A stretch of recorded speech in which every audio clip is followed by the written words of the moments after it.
you're arrested in September of 1979. Explain the incident. Were you even aware of the incident that happens August 11th, 1979 in Manchester, Georgia? Were you even aware? You didn't even know.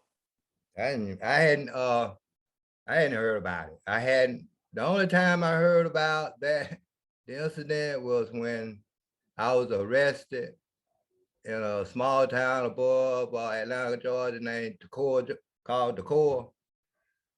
Uh, and the detective would bring me back to Manchester, Georgia, well, Meriwether County at least. And they kept asking me questions about a particular rape. And during the ride back, which they had picked me up on a burglary charge or unrelated burglary charge. And on the ride back, like I say, they kept on asking me, and I didn't deny it. I didn't deny it, but all I said, if I raped her, she got gonorrhea, which at that time when she got raped, that's what I had. And I thought maybe by saying that it would help me because I couldn't even touch myself, more or less perform any kind of sexual activity. Wow. Wow. And you're 19 years old. You are arrested. How are the officers treating you? What was the interaction with the officers or the detectives? Well, after I said that, things got kind of quiet on the way down from, like I said, the core to Meriwether County, maybe about 150 miles. But anyhow, when we got back to the county jail the next day, they came down and they wanted hair samples, fingerprints, saliva samples, and things of that nature, right? And I didn't want them to do it. They took it. And from that point on, they started their procedure. They Eh, they did a lineup and they brought the lady up there. They got a few guys out the cell and they stood us up there in a room and they brought her in and she picked me out. And the sad part about it, she picked me out, but the actual guy that did the crime was standing almost next to me. wow. So you got basically it was this quote unquote eyewitness testimony. Yeah, basically, yeah. But I think in a way, when they brought me back to the county jail, they took all my ID. This was maybe about 2 months after the crime had occurred. And when they took my ID, I'm thinking like they took my ID to her house before they performed that lineup. And by there being such a length of time between the crime happening and them bringing my ID or my driver license or whatever photo they had of me to her, the only person she done seen in the last 2 months is me. So when they bring her up to the lineup, she can't do nothing but make that mistake. Mm. Cause I'm the only person in that lineup she done seen here recently, within a couple of days or so, on a photo. Right. So Wow. Wow. So you are behind bars. The trial happens, I guess, late December, early January. Explain to us what this trial was like. that it was they picked the juror. They picked the juror. They they presented the evidence they had. Everything they had came back negative. Everything they had came back negative, except the house samples. And and they said the hair could be mine. He didn't, my attorney questioned, the crime lab investigator, and they discussed the pigmentation of the hair and all black men hair, up under the microscope, which that's what they were using back then, were relatively similar. So he never did say it was my hair. He said they kept on saying it could be my hair. And they questioned that, and they questioned her ability to see. She had she was either nearsighted or farsighted, and there was very little light in the room when the crime occurred. they questioned that. And they asked her to pick me out in the courtroom, with them sitting over there like a sore thumb. And it went from there. It didn't last that long. And, the jury didn't stay in long. They came back with a guilty verdict. What was the victim white? She was about a 71-year-old white woman. Wow. So, Mr. White, let me ask you this. You're 19 years old. You're a young man. You're in Georgia. You see this white victim. I'm assuming the jury was predominantly white as well, right? They had a couple of blacks on there. A couple of black folks on the jury, but they're predominantly white. As a young man, are you thinking, okay, I'm a black man in the South being accused of raping a white woman? Are you thinking there's no way I'm getting out of this, or are you more optimistic? Well, Mr. Kane, during the court when I was up there in the county jail, I leaned up against the county jail door and it came open. It came open. And I left. I left that county jail. I got so far in my sister's house, and my mama came up there, and this lady that knew my mama, she told my mama, she said, Florence, she said, you better let your son go on up north somewhere where his uncles and stuff at, because they're going to railroad him up there in Meriwether County. I remember that statement, right? But I never did thought, I was like, soon I'm innocent. When I go to court, I'm going to be free. So mama taught me, and we went back up to turn myself back in at the county jail, and, and that was that. But I never know, I didn't think I was going to. I was 19. I that was something that, I did not, I felt, I didn't have to take. I didn't have to rape no woman. And then, in my heart, I just felt like I was innocent and I was going home. You felt like justice would prevail because you were innocent, and there was nothing to run from because you were innocent. Because I was innocent. Wow. So you are convicted January 1st, 1980.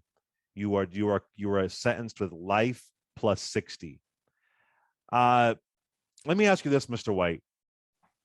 Do you think the victim, by the time we get to the trial, do you think she believed it was really you? I think that the way the investigators and the county handled their investigation persuaded her her memory. It's a proven fact that, it don't work. It just, after a certain time and that traumatic thing happened, it just don't work. I think about when the investigator took my photo to her without the other guy that was gonna be in that lineup photo with them, I think they convinced her that I was the guy. And when you hear guilty as a young man, what are you thinking? What are you feeling in that courtroom? I was hurt. I was in disbelief. I didn't believe it. But after a period of time, being the way I was raised, believing that God is a good God, I believe that those doors were going to be open one day. My grandma raised me in a manner in which, we believe that, God was a good God. And I guess I was just blessed. We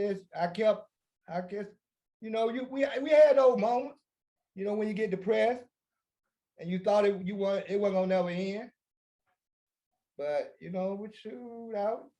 was blessed with the strength to carry on. And then I met some pretty good people while I was in the penitentiary. That's administration, which helped me out a lot. Even some more inmates. That was kind of positive. That you kept positive frame of mind.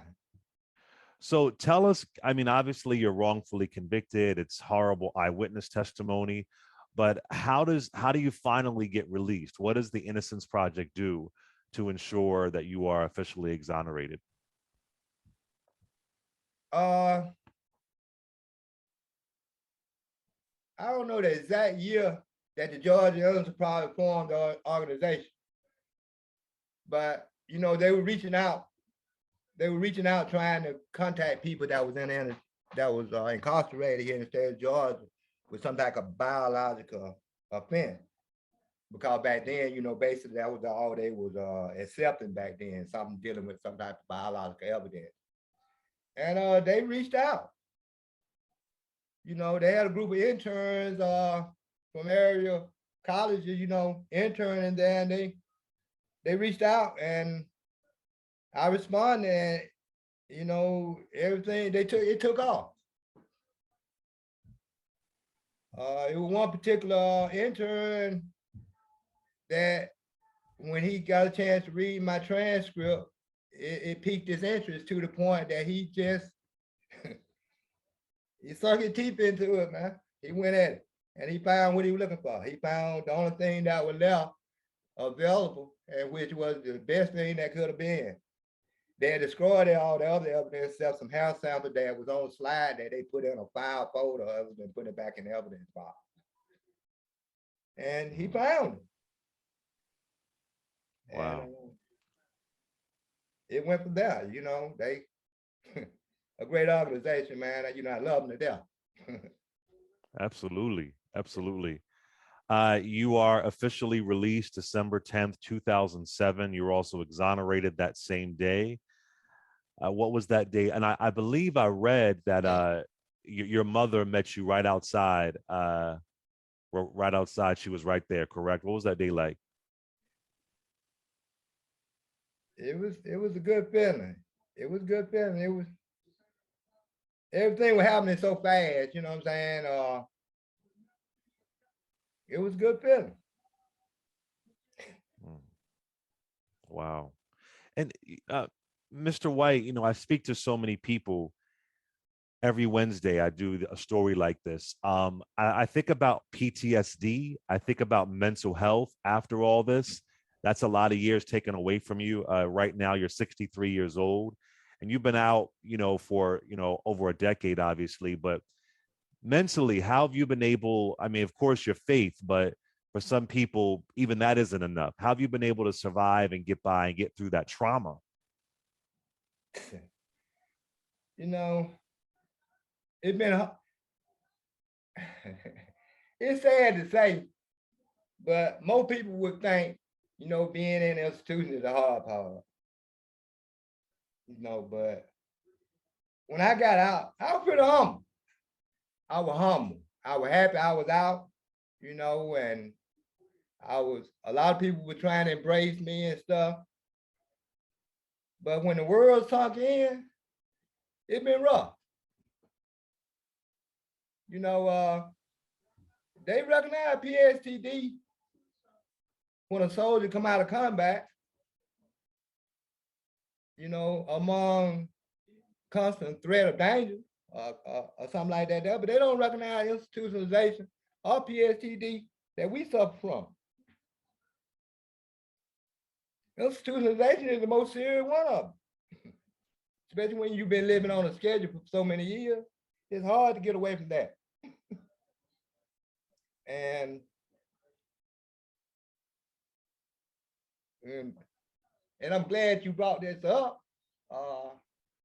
That's one of the basic issues. You know, we come out, we ain't got nothing. The only support we here in the state of Georgia got, which a lot of states got a compensation bill, we don't have nothing. We rely on what pretty much what people give us. We don't even own you mentioned that I got a compensation. I don't even own that. The state of Georgia own that with a lot of stipulations. The state of Georgia owns your compensation? Because they own my annuity. I just get a little bit off of it every month. A little bit. Oh, wow. You know, they control that. But it's been rough though. We all suffer from something. We all suffer from something, man. The state of Georgia and the other states that's not, you know, willing to set some type of compensation bill, shoot, they don't give us no help. We've been denied the opportunity to gain some type of unemployment benefit, retirement benefit, all that there. We don't got nothing. Right. Because they had you behind bars, so you couldn't build those benefits. You couldn't pay into all that. Then now you're out, and they just throw you out there and give a little bit, a drop of compensation. Right. If it's not for the organization, the network, the Innocent Network, and other organizations that assist us, we would we'll be struggling a lot more than we are.